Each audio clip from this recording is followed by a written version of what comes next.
మనం అనవసరంగా అడ్వాన్స్ అయినట్టున్నాం. ఇంకో 25 days వెయిట్ చేస్తే సరిపోయేది. అనవసరంగా కమిట్ అయ్యాం.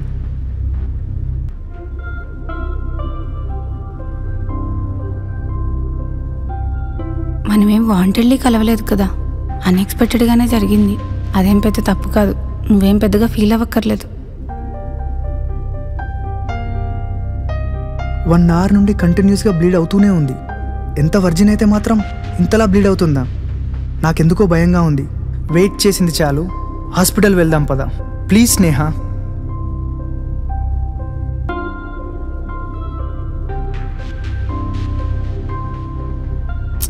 పిచ్చా నీకు? ఎందుకంత భయపడుతున్నావు? ఏం కాదని నేనే చెప్తున్నా కదా, పదే హాస్పిటల్కి వెళ్దామంటున్నావు. నేను ఇలా అన్కంఫర్టబుల్గా బయటకు నడుచుకుంటూ వస్తే చూసేవాళ్ళు నన్ను ఏమనుకుంటారు? నా గురించి కొంచెం కూడా ఆలోచించవా?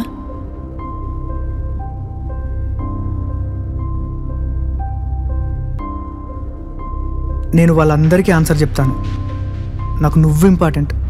పద హాస్పిటల్కి వెళ్దాం ప్లీజ్. నేను నీ గురించి ఆలోచిస్తున్నాను కాబట్టే హాస్పిటల్కి వెళ్దామంటున్నా. అర్థం చేసుకొని రా స్నేహ.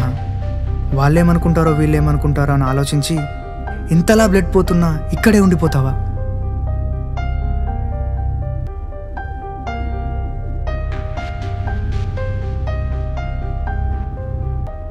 టెన్షన్ పడకు, కొంతసేపు అయితే అంతా సెట్ అయిపోతుంది. నాకేం కాదు, నేను బాగానే ఉన్నా. నాకు అనీజీగా ఉంది. నేను వాష్రూమ్కి వెళ్ళేసి వస్తా, ఉండు.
రేయ్, అసలు ఏమైందిరా నీకు? లాస్ట్ 3 days నుండి దాని ఫోటోనే చూస్తూ కూర్చున్నావు. ఏం చేస్తున్నావు అర్థమవుతుందారా నీకు? అసలు ఏం జరిగిందో చెప్పరా. ఇది తెలుసు నాకు, ఇన్స్టా రీల్స్లో చూశాను.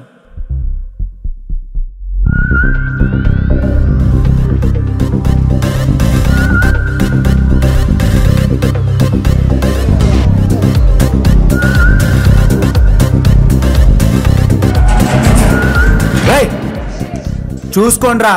సరే అన్నా.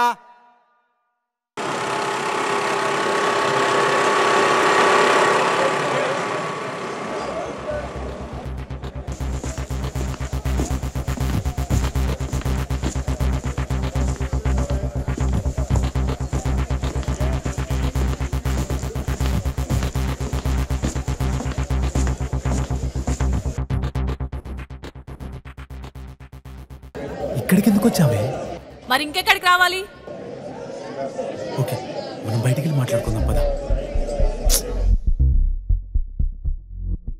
వీడియో డిలీట్ చెయ్యి. ఏ వీడియో? నీ ఫ్లాట్ కి రాకపోతే ఎక్కడో పెట్టి వైరల్ చేస్తానన్నావు చూడు, ఆ వీడియోస్. ఎందుకు ఇంత సర్కాస్టిక్ బిహేవ్ చేస్తున్నావు? ఫస్ట్ బయటికి వెళ్ళు. ఓ, మరి ఎలా బిహేవ్ చేయాలి? సారీ మర్చిపోయా.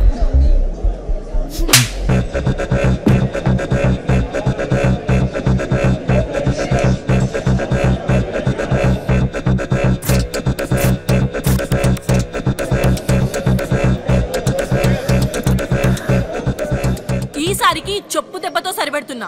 ఇదే విషయం పోలీస్ స్టేషన్ దాకా వెళ్తే నా ట్రీట్మెంట్ వేరేలా ఉంటది. అయినా నిజంగా నువ్వు మొగ్గడివే అయితే ఈ అమ్మాయి నేను వెతుక్కుంటూ వస్తుంది. నువ్వు ఇలా బ్లాక్మెయిల్ చేయాల్సిన అవసరమే లేదు. కొజ్జనా కొడక.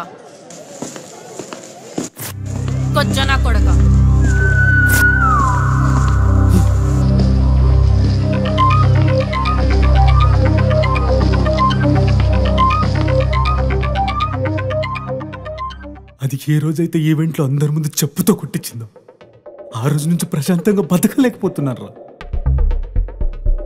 దానికి అనవసరమైన విషయాల్లో ఇన్వాల్వ్ అయినన్ను ఎంత ఇబ్బంది పెట్టిందో అది అంతకు మించి బాధపడాలరా. అరే మామ ప్లీజ్ హెల్ప్ మీరా. రేయ్ ఇంత జరిగినా నాకు చెప్పకుండా పైగా సిగ్గు లేకుండా ఏడుస్తావేంట్రా? దాని సంగతి నేను చూసుకుంటా. ఇప్పుడు మనం చేసే అవమానం వల్ల అది సూసైడ్ చేసుకొని చావాలి.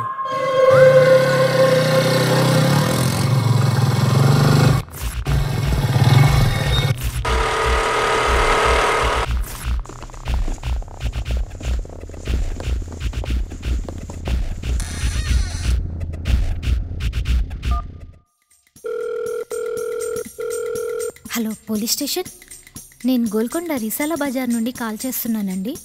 మా ఫ్లాట్లో సెకండ్ ఫ్లోర్లో రూమ్ నెంబర్ 202కు ఎవరెవరో వస్తున్నారు, ఎవరెవరో పోతున్నారండి. అసలే ఇది ఫ్యామిలీస్ ఉండే ఏరియా. సో మీరు ఒకసారి వచ్చి చెక్ చేస్తారా అండి? ఓకే అండి, ఓకే సార్, థ్యాంక్ యూ.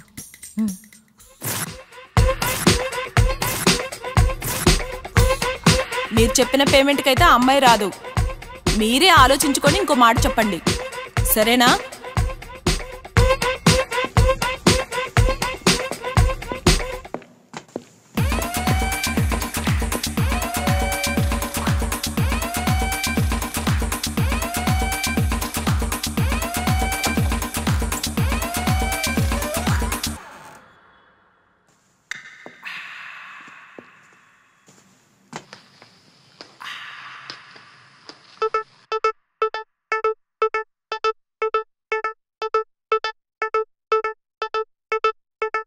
ఏమైంది సార్? ఏం కాలే, టెన్షన్ పడకు. పక్క ఫ్లాట్ నుండి చిన్న కంప్లైంట్, ఫార్మాలిటీ కోసం చెకింగ్ వచ్చాం. ఎప్పటి నుంచి నడిపిస్తున్నావే? ఏం బంగారం, కిల్లి బాగా పన్నట్టుంది. నాకు లేదా మరి? ఓ కస్టమర్స్కేనా?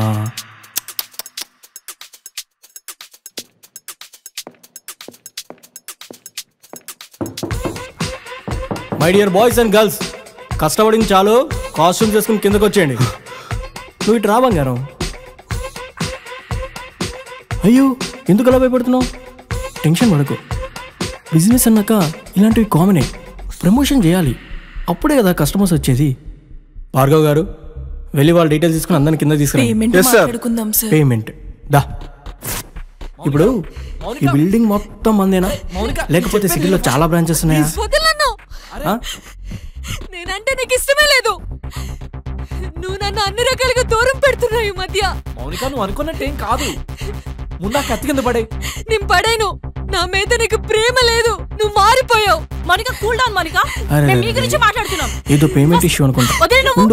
మాట్లాడొస్తా, హాయ్ చెప్పొస్తా. అరే నేను పడాను అనుకున్నట్టు మా మధ్య ఏం జరగట్లేదు. చెప్తుంటే అర్థం కావట్లేదా నీ పిచ్చి బుర్రకి?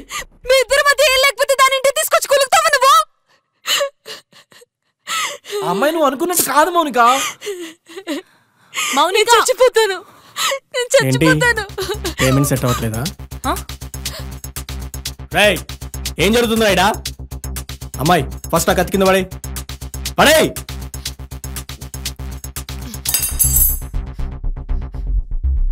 బయటికి రండి, అందరి కిందకు పదండి. మేమెందుకు సార్ రావాలి? ఫస్ట్ కిందకి రా బంగారం, అంతా నీకే అర్థమవుతుంది. రండి.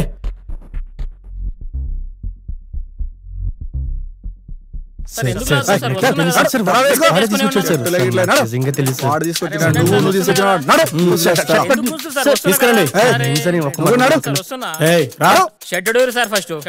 ఓవర్ యాక్టింగ్ చేస్తున్నావు, చల్ నడు.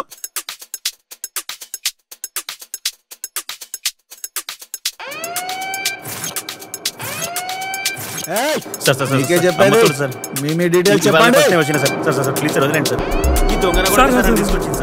అయినా ఏదో వీకెండ్ వచ్చినాను సార్, ఇట్లా జరుగుతా అనుకోలేదు సార్. సార్ వదిలేండి సార్, ప్లీజ్ సార్. చెప్పినప్పుడే నేను సార్ మొన్నే పెళ్లి కుదిరింది సార్, గలీజ్గుంటా సార్. సార్ పర్సనల్ గా మాట్లాడుతున్నాను సార్. ఐటమ్ రాజా రారా, నువ్వేం రా స్పెషల్ ఆరా నువ్వు? ఏంది సార్? ప్లీజ్ సార్, సెటిల్మెంట్ అంట.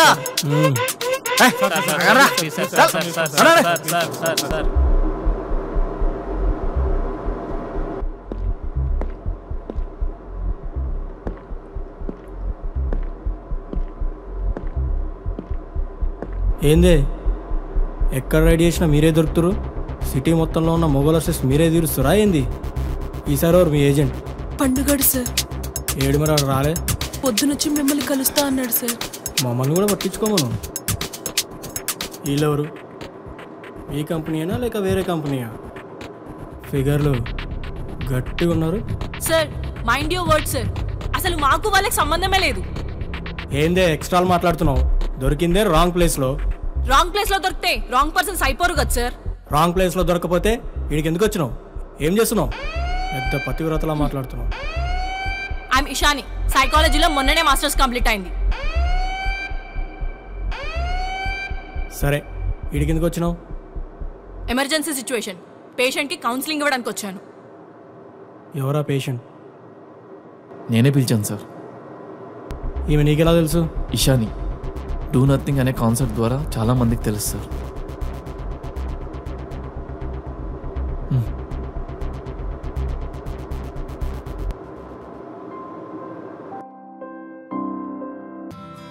Hi, I'm Ishani. మొన్ననే సైకాలజీలో మాస్టర్స్ కంప్లీట్ అయింది. సో వాట్ నెక్స్ట్ అని థింక్ చేస్తుంటే నాకు ఒక క్రియేటివ్ థాట్ వచ్చింది. అదేంటంటే ఈ సొసైటీలో షేర్ చేసుకోలేని కొన్ని పర్సనల్ ప్రాబ్లమ్స్ వల్ల కొంతమంది వాళ్ళలో వాళ్ళు సఫర్ అవుతూ ఉంటారు. నవ్వేడేస్ లోన్లీనెస్ అనేది మనుషులకు పెద్ద సమస్య. కాలంతో పాటు పరిగెడుతూ మన మధ్యలో దూరం కూడా పెరిగిపోయింది. మనం ఒక చోట, మన ఫ్యామిలీ ఒక చోట. లైఫ్లో కొన్ని హార్డ్ టైమ్స్లో మనతో ఎవరైనా మాట్లాడడానికి ఉంటే బాగుండనిపిస్తుంది. వాళ్ళేదో మనకు చేసేస్తారని కాదు, ఆ క్షణం మనం ఒంటరి కాదని ఫీలింగ్ కోసం. మనం సఫర్ అవుతున్న ప్రాబ్లం ఇంకొకరితో పంచుకున్నప్పుడు కొంతైనా బెటర్ ఫీలింగ్ అనిపిస్తుంది. తర్వాత మనం ఒక్కరమే కాదు, ప్రపంచమంతా ఇలానే ఉందనిపిస్తుంది.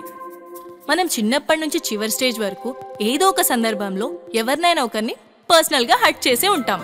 అరే ఆ టైంలో అలా చేస్తే బాగుండు, ఈ టైంలో ఇలా చేస్తే బాగుండు అని లోపల గిల్టీ ఫీలింగ్ చంపేస్తూనే ఉంటుంది కదా. సో అలాంటి వ్యక్తుల దగ్గరకు వచ్చి టైం స్పెండ్ చేయడానికి నేను రెడీగా ఉన్నాను. ఫస్ట్ మీ ప్రాబ్లం, మీ పర్సనల్ డీటెయిల్స్ మాకు టెక్స్ట్ మెసేజ్ ద్వారా కానీ వాయిస్ మెసేజ్ ద్వారా కానీ ఈ నెంబర్కి సెండ్ చేయండి. మీ address and identity proof confirm చేసుకున్న తర్వాత మీ ప్రాబ్లంని బట్టి నేనే మీ లొకేషన్కి వస్తాను. ఒకవేళ మీరు రావాలనుకుంటే ఇదే మా రెస్టారెంట్. ఎనీ టైం అవైలబుల్గా ఉంటాను. కాఫీ తాగుతూ కబుర్లు చెప్తూ మన ప్రాబ్లమ్స్ని సాల్వ్ చేసుకుందాం. Please be serious. ఎందుకంటే ఇలా చేసే ముందు ఇది వర్కౌట్ అవుతుందో లేదో అని ఫస్ట్ మా మమ్మీని అడిగాను. అప్పుడు మా మమ్మీ ఏం చెప్పారో తెలుసా? కంగ్రాచులేషన్స్. ఓకే చలో బాయ్. అమ్మా అమ్మా నా ఫ్రెండ్ ఉషా ఉంది కదా, వెల్నెస్ ఓయాసిస్ లో సైకాలజిస్ట్ గా జాబ్ వచ్చిందంట. మంచిదే. నీ సంగతి ఏంటి? నేను ఆల్రెడీ చెప్పా కదమ్మా, హాస్పిటల్లో చేయడం నాకు ఇంట్రెస్ట్ లేదమ్మా. నేను అక్కడే స్ట్రక్ అయిపోతాను. అండ్ అలా ఉండడం అస్సలు నా వల్ల అవ్వదు. అయినా మెంటల్ ఇల్నెస్ అనేది అందరికీ ఉంటుంది, కానీ సైకాలజీ దగ్గరికి మాత్రం ఎకనామికలీ హై పీపులే వెళ్తారు. మిడిల్ క్లాస్ వాళ్ళు అస్సలు రారమ్మా. బయట మిడిల్ క్లాస్ మైండ్ సెట్ ఎలా ఉందో తెలుసా? ఫిజికల్గా ఏదైనా అయితే మాత్రం పరిగెట్టుకుంటూ హాస్పిటల్ వెళ్ళిపోతారే కానీ మెంటల్ హెల్త్ ఏమైనా డిస్టర్బ్ అయితే మాత్రం అస్సలు వెళ్ళరమ్మా. సో అలాంటి వాళ్ళ కోసం నేనే వాళ్ళ దగ్గరికి వెళ్ళి వాళ్ళతో మాట్లాడి ట్రీట్మెంట్ చేస్తాను. సో అప్పుడు వాళ్ళకి ఖర్చు తగ్గుతుంది, నాకు సెల్ఫ్ సాటిస్ఫాక్షన్ ఉంటుంది. ఏమంటావ్? అమ్మ బాబాయ్, సరే నువ్వేమైనా చేసుకుని ఇష్టం. నాకైతే బోలెడు పనుంది, నన్ను డిస్టర్బ్ చేయకు. అమ్మా ఒక్క నిమిషం ఇట్రా అమ్మా. నాకు చాలా పని. కూర్చో కూర్చో కూర్చో కూర్చో అమ్మా. ఏంటి నీ బాధ చెప్పు. అమ్మా అమ్మా ఇప్పుడు నీకు 48 years. నువ్వు చిన్నప్పటి నుంచి ఈ మూమెంట్ వరకు నీ పర్సనల్ గా లోపల ఏదైనా సఫర్ అవుతూ నాతో కూడా షేర్ చేసుకొని ఏదైనా ప్రాబ్లం ఉందా? అలాంటిదేం లేదు, నాకు చాలా పనులున్నాయి. అమ్మా అమ్మా అమ్మా నువ్వు చెప్పకపోతే ఇప్పుడు నా మీద ఒట్టే. ప్లీజ్ అమ్మా ప్లీజ్. తప్పదా? తప్పదు.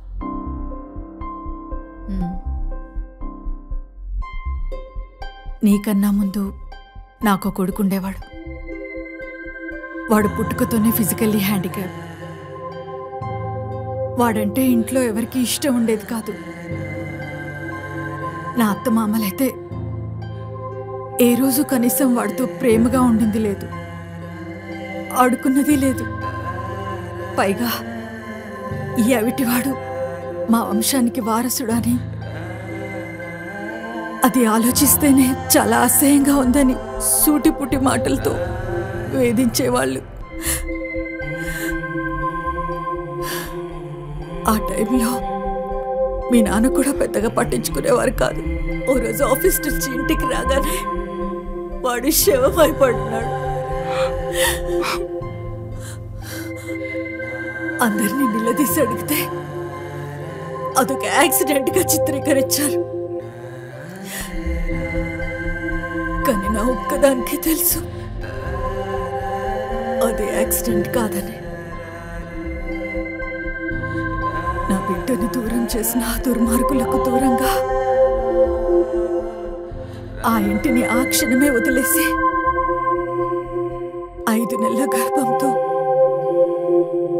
నువ్వు నా కడుపులో ఉన్నప్పుడే వచ్చేసాను.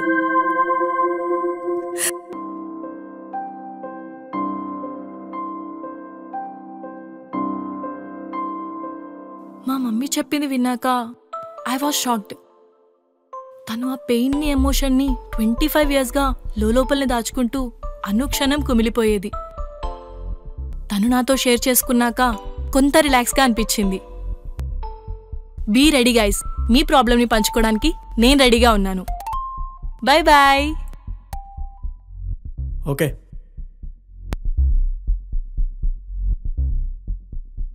మీరెందుకున్నారు? ఇంకా వెళ్ళిపోండి. Okay sir. ఆ పండుగ వచ్చి కలమని చెప్పండి. వెళ్ళండి. తెలుసు కదా, మాకు కూడా అప్పుడప్పుడు కొన్ని అవసరాలు ఉంటాయి.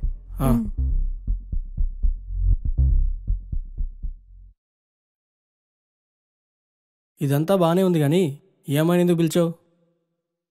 సార్ తన నా వైఫ్ సార్, కొంచెం పర్సనల్ ప్రాబ్లం ఉంది, కాస్త పైకి పంపిస్తారా ప్లీజ్? సరే, నువ్వు వెళ్ళమ్మా.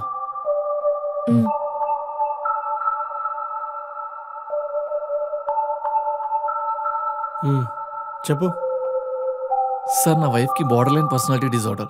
తను ఎప్పుడు ఎలా ప్రవర్తిస్తుందో తనకే తెలియదు. గత కొన్ని నెలలుగా మా మధ్యన ఎప్పుడూ గొడవలే. అవునా? సరే, రేపు కలుద్దాం, సేమ్ ప్లేస్కి వచ్చేసాయి. ఏయ్, ఏమైంది నీకు? మైండ్ దొబ్బిందా? మైండ్ దొబ్బింది నాకు కాదు, నీకు. నువ్వు రోజు ఇలా ఫీమేల్ ఫ్రెండ్స్తో మాట్లాడుతూ ఉంటే ఏదో ఒక రోజు నా చావు కన్ను నువ్వే అవుతావు. వాళ్ళు ఏదో క్యాజువల్గా మాట్లాడితే దానికి ఎందుకంత అనుమానం? అనుమానం కాదు, నిజం. నిజం కాబట్టి నువ్వు ఇలా రియాక్ట్ అవుతున్నావు. అయినా నేను నచ్చకపోతే డైరెక్ట్గా చెప్పొచ్చు కదా, నా దాన్ని నేను చూసుకుంటాను. నాకు ఇది కావాల్సింది, నా కర్మ. మౌనిక, నీకు ఎలా చెప్తే అర్థమవుతుంది? ఎందుకు ఇంత టార్చర్ చేస్తున్నావు? టార్చర్ చేస్తున్నానే నేను? టార్చర్ చేస్తున్నానా? పెళ్ళై ఇన్ని ఇయర్స్ అయినా మా మధ్యన పిల్లలు లేకపోవడంతో తను బాగా డిప్రెషన్లోకి వెళ్ళిపోయింది. నేను ఎక్కడ వదిలేస్తానేమో అన్న ఒక ఇన్సెక్యూర్ ఫీలింగ్ తనకు ఎక్కువైంది. ఎవరితోనే అడ్జస్ట్ అవ్వదు, ప్రతి విషయంలో గొడవలే. మాకు మనశ్శాంతి కరువైంది. పోనీ తనని కొన్ని రోజులు పుట్టింటికి పంపించేద్దాం అనుకున్నాను, తట్టుకోలేదు. ఈ గ్యాప్లో ఇంకా ఏదో ఊహించేసుకుంటుంది. ఆమె నన్ను వదిలి బతకలేదు, నేను తనను వదులుకోలేను. ఏం చేయాలో దిక్కుతోచిన పరిస్థితిలో ఇన్స్టాలో ఇషాని డూ నథింగ్ రీల్ కనిపించింది. ఈ సొసైటీలో తనకైనా నా ప్రాబ్లం చెప్పి షేర్ చేసుకోలేని కొన్ని తనకు కాల్ చేసి రమ్మన్నాను.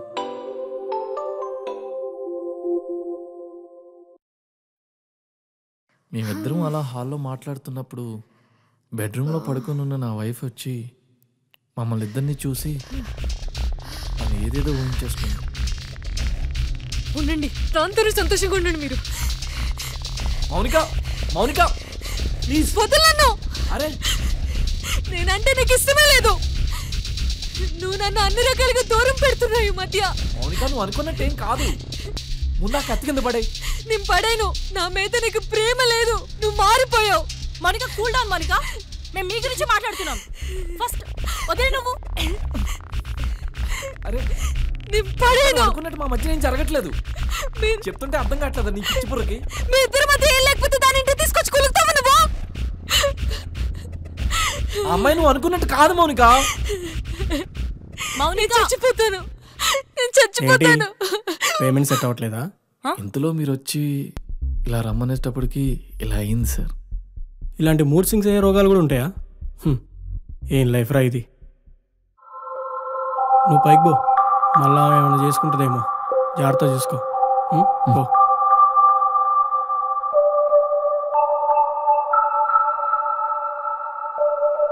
ఏదో అనుకున్నా కానీ మీ ఐడియాలజీ సూపర్ ఉంది, మీ వర్క్ కూడా బ్రిలియంట్ ఉంది. థ్యాంక్ యూ కానీ సార్. ఇందులో కూడా రిస్క్ ఉంది. ప్రాబ్లం అని చెప్పి పిల్ల బాగుంది కానీ ఎవడన్నా ఏమైనా చేస్తే, మనుషులు మనం అనుకున్నంత మంచోళ్ళేం కాదు. మొన్న ఈ మధ్య మా ఏరియాలో ఒక అమ్మాయిని రేప్ చేసి చంపేశారు. ప్రాబ్లం అని పిలిస్తే వెళ్తున్నావు, కానీ నీ సేఫ్టీ అండ్ సెక్యూరిటీ కూడా చూసుకో. Thank you sir. 1 second.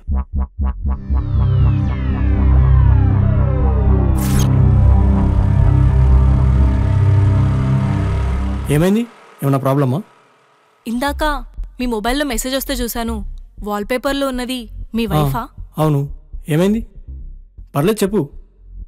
Sorry to say this, ఈ లాస్ట్ వీకే మీ వైఫ్ని కలిశాను.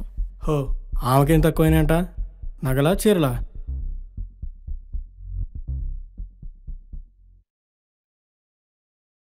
మీరు బెడ్రూమ్లో చాలా రూడ్గా బిహేవ్ చేస్తారంట.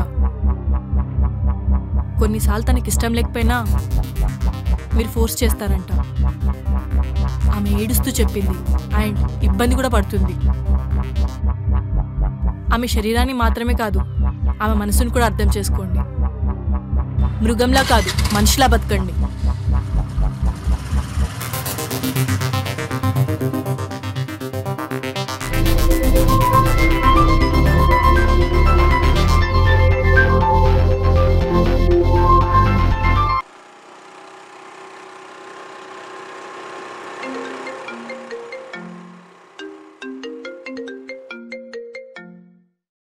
హలో మేడం, నా పేరు Hari. Okay. Last 1 week back మా ఫాదర్కి యాక్సిడెంట్ అయింది. దేవుడి దయ వల్ల బతికిపోయారు, కానీ బాడీ ప్యారలైజ్ అయిపోయింది. మా మమ్మీ సిస్టర్ ఏడ్చి ఏడ్చి డిప్రెషన్కి వెళ్ళిపోయారు. వాళ్ళు ఏమైనా చేసుకుంటారేమో అని భయంగా ఉంది. ఎలా ఓదార్చాలో అర్థం కావట్లేదు. మీరు వచ్చి మాట్లాడితే నార్మల్ అవుతారేమో అని చిన్న ఆశతో కాల్ చేశాను మేడం. షూర్గా అండి, మీ అడ్రస్ అండ్ ఐడెంటిటీ ప్రూఫ్ నాకు వాట్సాప్ చేయండి. రేపు మార్నింగ్ లొకేషన్కి వస్తాను. నా వల్ల అయినంత హెల్ప్ చేస్తానండి. నేను మార్నింగ్ ఏ టైంకి వస్తానో మీకు అప్డేట్ చేస్తాను. Okay madam.